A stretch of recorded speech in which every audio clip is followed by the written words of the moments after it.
మంచిర్యాల జిల్లా లక్షపేట పట్టణంలోని దౌడపల్లి గ్రామంలో మొదటిసారిగా గంగమ్మ తల్లి బోనాలు తీసిన దౌడపల్లి గ్రామ గంగపుత్రులు. గంగమ్మ తల్లి బోనాలు చేయడం మాకు చాలా ఆనందంగా ఉందన్నారు. అలాగే గంగమ్మ తల్లి ఆలయం నిర్మించి విగ్రహ ప్రతిష్టాపన చేశామని అన్నారు. తల్లి దీవెనలు, ఆశీర్వాదాలు ఎల్లప్పుడూ మాపై ఉండాలని, అందరూ ఆయురారోగ్యాలతో ఉండాలని కోరుకున్నామని గంగపుత్రులు అన్నారు. ఈ కార్యక్రమంలో మేడి భూమయ్య, శాఖపురం లింగయ్య, పాకాల లింగయ్య, శాఖపురం చిన్నలింగయ్య, దుసుముడి రాజయ్య, పాకాల మల్లయ్య, బోరె రాజయ్య, ముచ్చకుర్తి లింగయ్య తదితరులు పాల్గొన్నారు.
దౌడపల్లి గంగపుత్ర సంఘ సభ్య ఆధ్వర్యంలో ఈరోజు గంగమ్మ తల్లి బోనాలు నిర్వహించడం జరిగింది.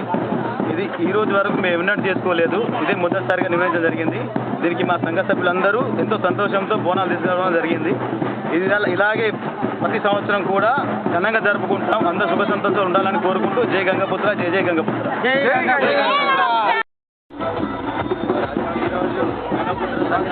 దౌడపల్లి గంగపుత్ర సంఘం ఆధ్వర్యంలో ప్రతిష్టాపన మరియు గంగదేవి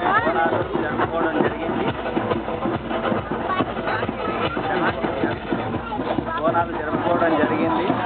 ఇలాగే ప్రతి సంవత్సరం బాగానే జరుపుకుంటూ సుఖ సంతోషాలతో బాగుండాలని కోరుకుంటున్నాం. అలాగే సకాలంలో వర్షాలు పడి పంటలు బాగా పండి మా చెరువులు రిండి చేపలు బాగా పెరిగి మాకు లాభాలతో మేము ఉండాలని చెప్పి కోరుకుంటున్నాం.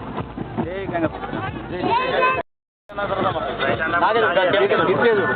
మంచిర్యాల జిల్లా లక్షపేట మండలం దౌడపల్లి గ్రామానికి చెందిన గంగమ్మ బోనాలు జరుపుకుంటున్నాం. కావున చాలా సంతోషంగా ఉంది. మరి ఇంకా మంచి జరగాలని మేము అనుకుంటున్నాం. కాకపోతే ఒకటి ప్రభుత్వానికి కోరుకునేది ఏమనగా మా గంగమ్మ గుడి డెవలప్ కావాలనుకుంటున్నాం. దయచేసి మా చూడాలని. జై గంగమ్మ.